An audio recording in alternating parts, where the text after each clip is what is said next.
Welcome to Evolve, Reinventing Leadership, Building Freedom Cultures, with CEO and award-winning author, Yvette Bethel. This podcast is dedicated to providing leaders with solutions to build trust, inspire authentic transformation, and improve engagement. Learn about new and tested ways you can revitalize your culture, empower people, and transform your results. Hello, this is Yvette Bethel, and it gives me great pleasure to welcome you to Evolve. Everything in an organization is interconnected. This connection supports productivity and multiple types of flow that have a personality and tempo of their own. In dynamic workplaces, connection and flow are enhanced by the process of balance, which is an important prerequisite for organizational sustainability and adaptation.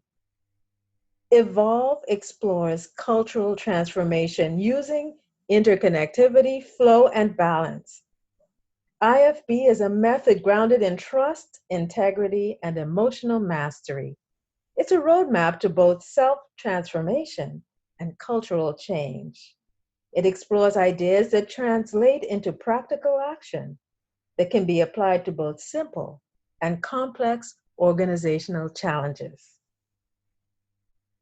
We're here today to explore the topic, the power in the pool, with our thought leader, Joel Mitchell. Joel's Midwestern youth was inspired by singing and music, stars, birds, even biofeedback before these became mainstream. Later, Joel worked for 2 international banks in New York while completing professional performance studies before moving to Paris in 1990 to begin his world citizen adventure. Appearing as a singing actor in opera, concerts, theater, and film, Joel has colleagues and friends in all the European capitals. Traveling to Japan and China, Joel developed educational programs for international business schools, networking with students, alumni, and university faculty. To run parallel with the Tokyo Olympics in 2020, Joel Mitchell is convening the very first international peaceful prosperity games, gathering visionaries, entrepreneurs, artists, leaders, facilitators, and coaches to propose playful processes and games. Hello, Joel, and welcome to Evolve. Thanks, Yvette. It's great to be here. So, Joel, let's get right into this. All right. I am interested in what got you started on your path to peaceful prosperity. I think this really goes back to my childhood because I was a boy who was not into fighting. I just think that I was somebody who was prone to play in every sense of the word. Yes. Making music, playing games, and I think fighting was not my way of being. So what did you do back then to make that bridge into peace and prosperity, even then? Well, I don't think I was thinking of it in those kind of in those terms back then. But I just knew that, I was at my best, enjoying myself most when, when we weren't in conflict and when and things went well for me in that kind of way. So you proposed a really juicy topic, the power in the pool. Yes. Now, I know our audience is really interested in learning more about this story. So tell us a little bit more about it. Well, Yes, the power in the pool idea really comes from this wonderful video that I shared with you from Martha Beck, where Right. she calls, I think her video is called The Pyramid in the Pool. And she's talking about the kind of power structures that we live with right now are like a pyramid with somebody, a director at the top, telling everybody what to do underneath. And so we all know those kind of pyramidal things.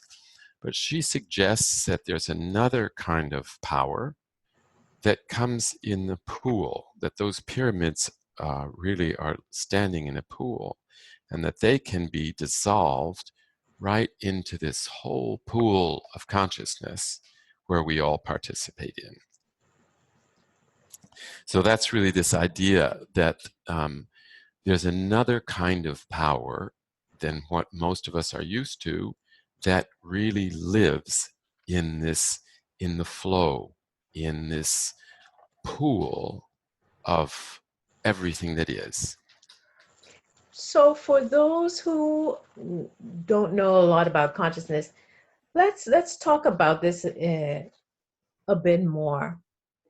Now, in a hierarchical organization, you have certain kinds of experiences. And to dissolve those, what does that mean? Tell us, let's break this down for our audiences. So why don't you give me an example of a hierarchical experience then? Well, in some hierarchies, you have a CEO and then your vice presidents and senior management and supervisors, and then maybe a line of frontline staff. And the majority of the people are typically at the bottom of the hierarchy. Right. Now, within hierarchies, you typically have controls in place. There's bureaucracy. People are not allowed to experience the fullness of their purpose, and because they have to follow policies and procedures, and they can speak through the hierarchy, and move information up and down, but of course distortions can occur. Now, and that's one form of how a hierarchy can present itself. But from that perspective, hierarchies can operate as control paradigms. Mm-hmm. And within that paradigm, if what Martha Beck is talking about, where you have the dissolving, what does that mean in reality? Well, one of the ways that I think of it, one of the experiences that probably people who live in those kind of hierarchies have all experienced is the time where you got a team together and the team worked more from a kind of discovery model than from a directive model or a strategic kind of way of being. Mm-hmm. So that we have some kind of, imagine that we have a new project or a situation that we've never been in before in our business, and we get the whole team comes together. Let's say there's 8 of us on this team, and nobody's designated as the leader Mm-hmm. or the worker bees or whatever, but we're just all coming together. We put all of our ideas together, and we let the project really tell us what it needs. We listen for that, Right. rather than someone leading the way.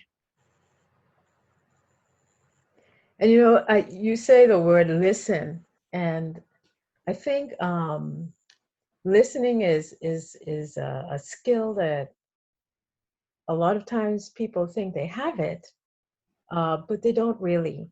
And I think it's key for that. Listening is actually a doorway to this whole connection and the dissolution of all the walls so that people can connect.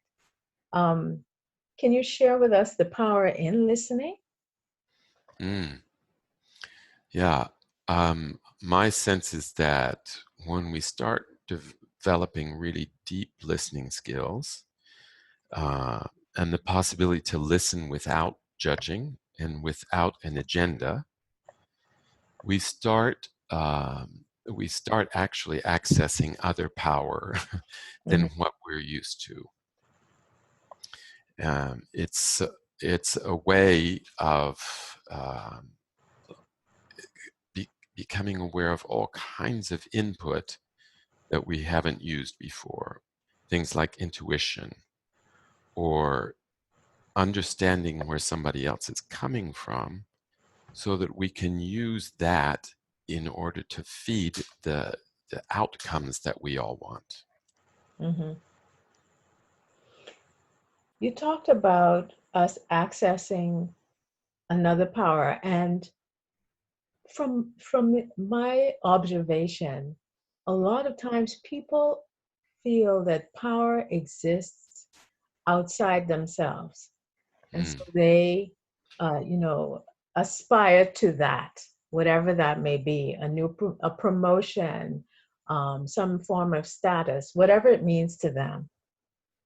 Can you share with the audience a little bit about what you think power is and where it originates?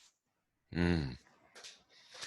So in your example, this power from the outside, like I'm going to get power by being promoted into this new position. What if this power actually came from the inside and that our real power came from a sense of being powerful and having that come from inside of us?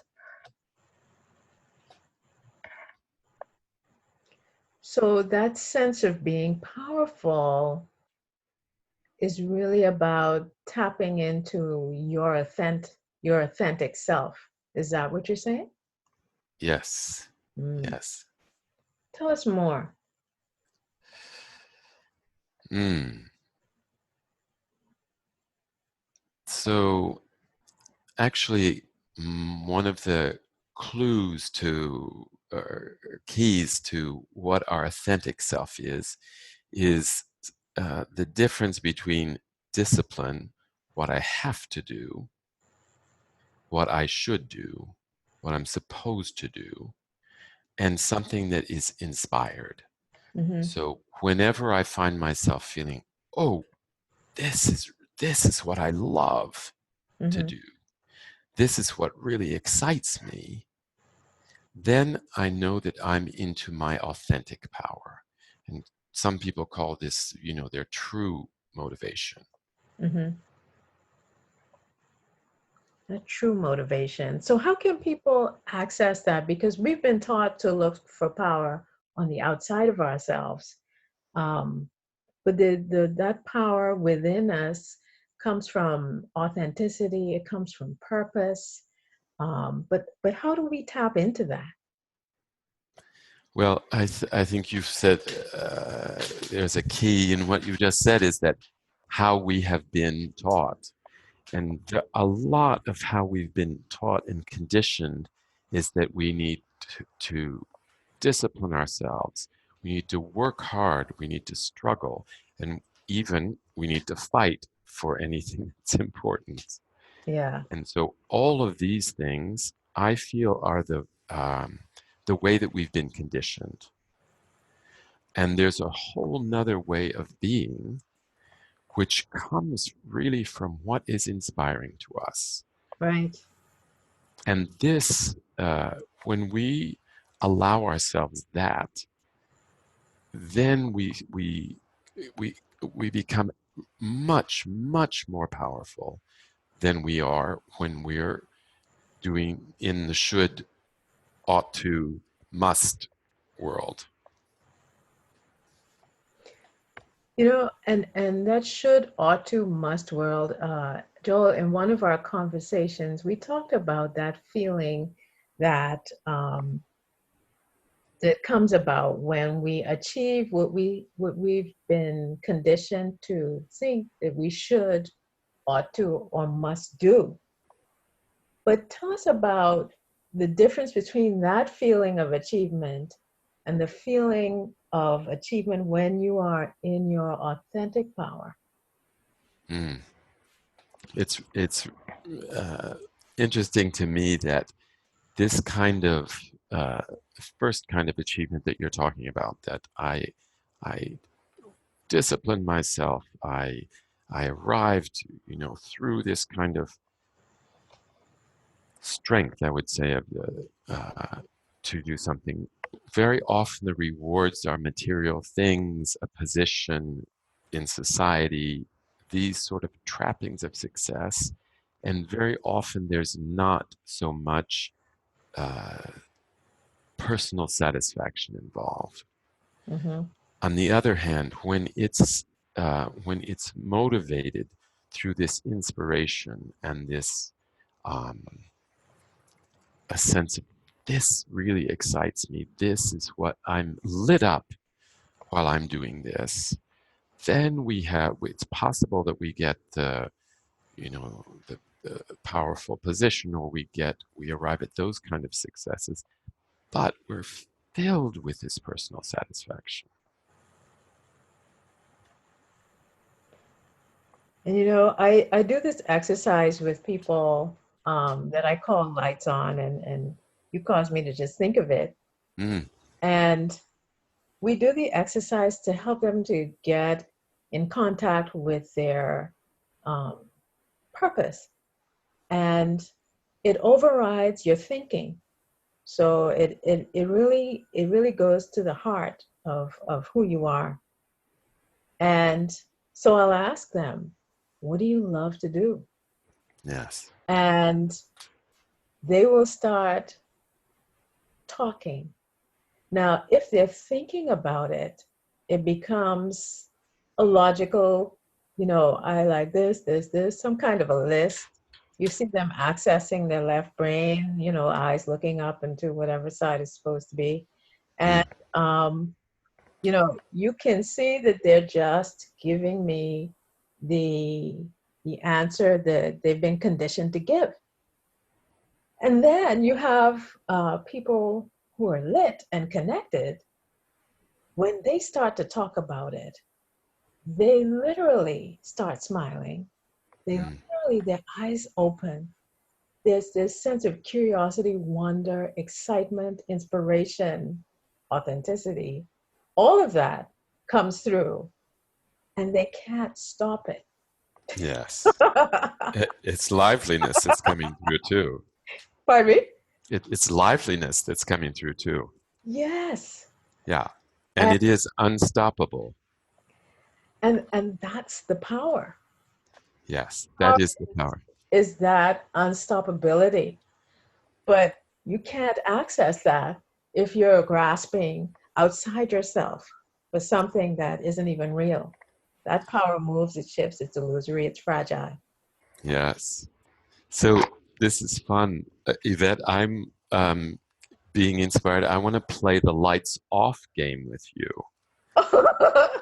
Okay. So that we find the ways that people turn their own lights off, or are asked to turn their, and that's the difference that we want to be able to highlight here. Because of course we would love for everybody to be lit up and on fire and really be living from that place. But often in our working situations, we're playing the lights off game. Don't you think? Absolutely. Exactly. And we try to turn our lights on. We think that turning our lights on means looking for the answer on the outside. Yes. And that will never happen. Mm. Because every time people achieve a level of success, they want more. Because that didn't do it for them. Yes. So it's really My sense is that in order for our organizations to really be lit up, we need to find ways to get all of everyone who's involved, every worker on every level of the organization, to be lit up themselves. So how do we encourage that in our organizations, in our hierarchical organizations? Well, you took the question right out of my. I Oh, was going to ask you that. I was like, okay, Joel, how are we going to do that? yeah. Well, so I think your lights on game, it sounds like a great place to start. Yes. And if we can encourage everybody to do that together, here's another thing that I would suggest that we do is that we very often sit around the table without our roles on. And we play games like the lights on game without, not knowing who's senior management and who's, personal assistant or whatever. That we let go of the roles and we play those kind of games together, and that be part of how we are being together.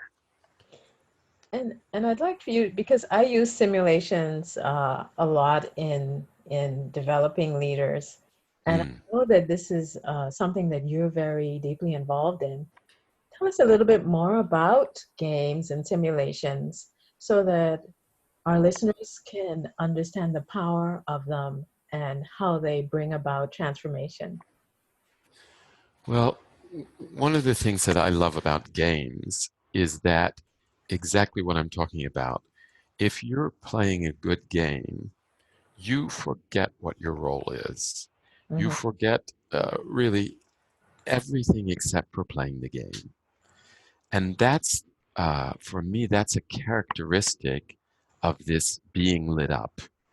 It's kind of, people talk about being in a flow experience. Games really encourage that. And so that's where I feel like authentic power is very easy to tap into when we're in that kind of a game situation. So games have a power in and of themselves of bringing out your intrinsic power. Exactly. And there's also something else that I think it's very interesting for leadership. The idea of,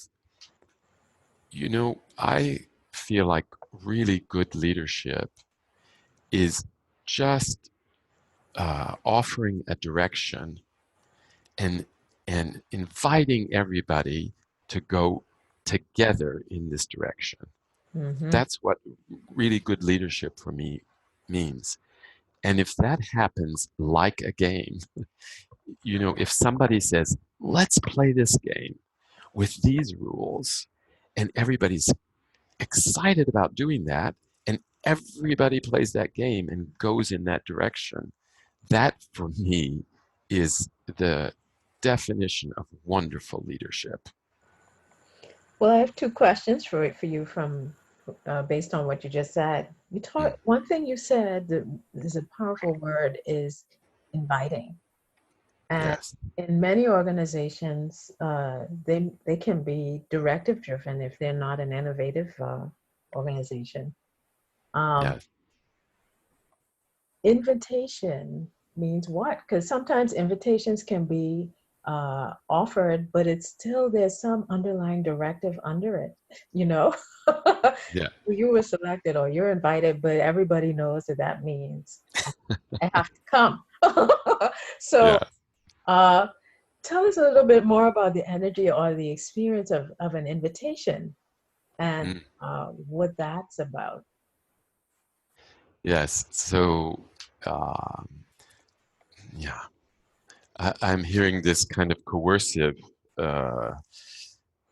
coercive invitation. You know, you're all invited to get up early and come to this meeting. That's Yeah, at all day on a, on a, weekend or whatever, your day off. yes. So what if we turn this around, rather than what if we think of what is truly inviting? You know, and this may be something enticing. Mm-hmm. And that's again where this playful, you know, if I invite you to, into a game, it's really going to feel enticing. So if we know that the process is going to be fun, that feels much more, at least engaging. That has the feel of an invitation rather than something that's imposed. You have some organizations that have very formal cultures. So Yes. how do you invite somebody into playfulness when it's the antithesis of what the culture seems to value? Hmm.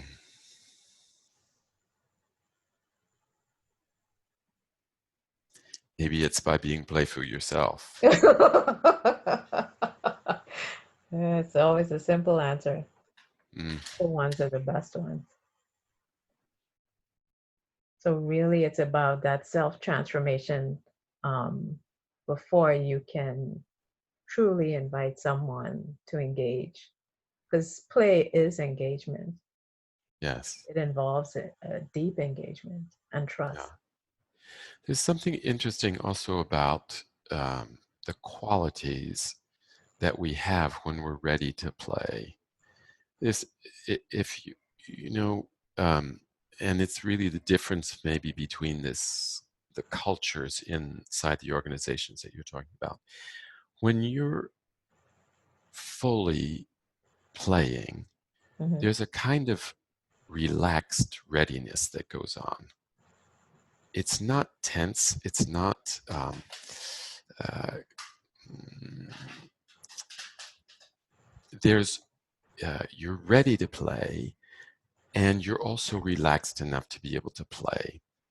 It's kind of like, it reminds me of martial artists who are ready for the action to happen, but not defensive against it. Mm-hmm. And that kind of way of being really feels like, actually, that's the kind of cultures, um, atmospheres that I feel the best work gets done, the best decisions get done, best projects happen. So Joel, we've talked about a number of things, and really it all has to do with the power in the pool, um, inspiration, play, lights on, and my final question to you is this: you've what's the best advice you can give that can be the catalyst for transformation and really shifting into a state where organizations are actually experiencing the power in the pool? Well, um, there's one more thing that I would like to bring up here when we're talking about this power in the pool. And I feel like this is key for this whole subject.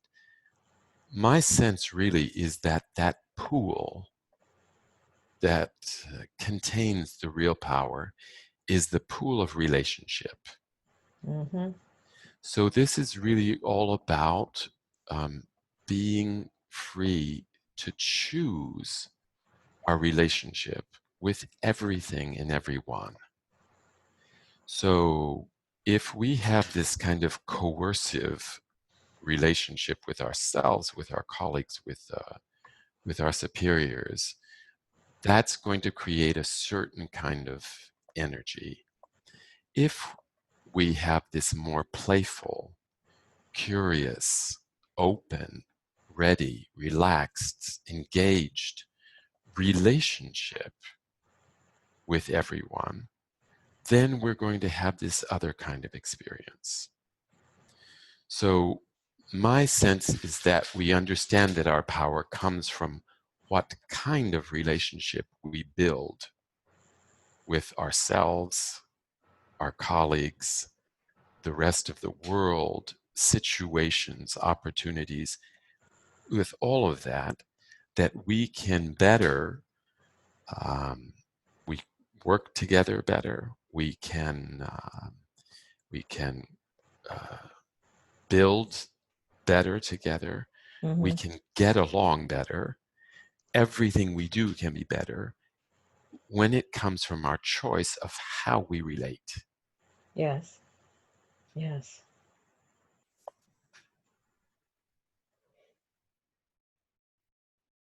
Do you have any additional insights before we close, Joel? Well, again, for me, in that choosing, there's a whole series of choices that we can make that I sense will facilitate this thing. One of them is choosing not so much to struggle and battle, but choose ease.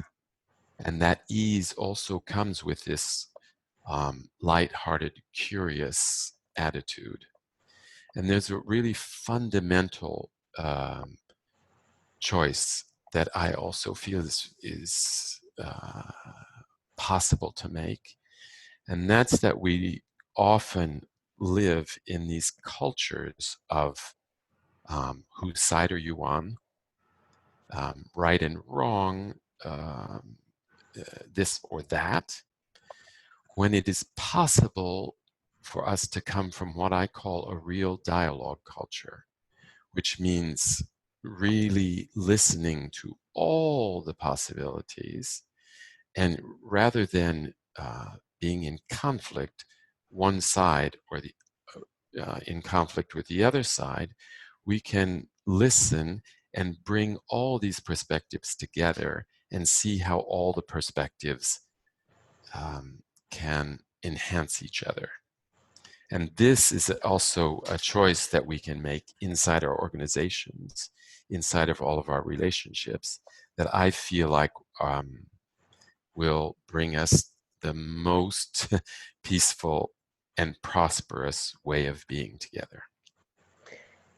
For the skeptics who may be listening, Joel, they may be asking themselves, does all of this really work?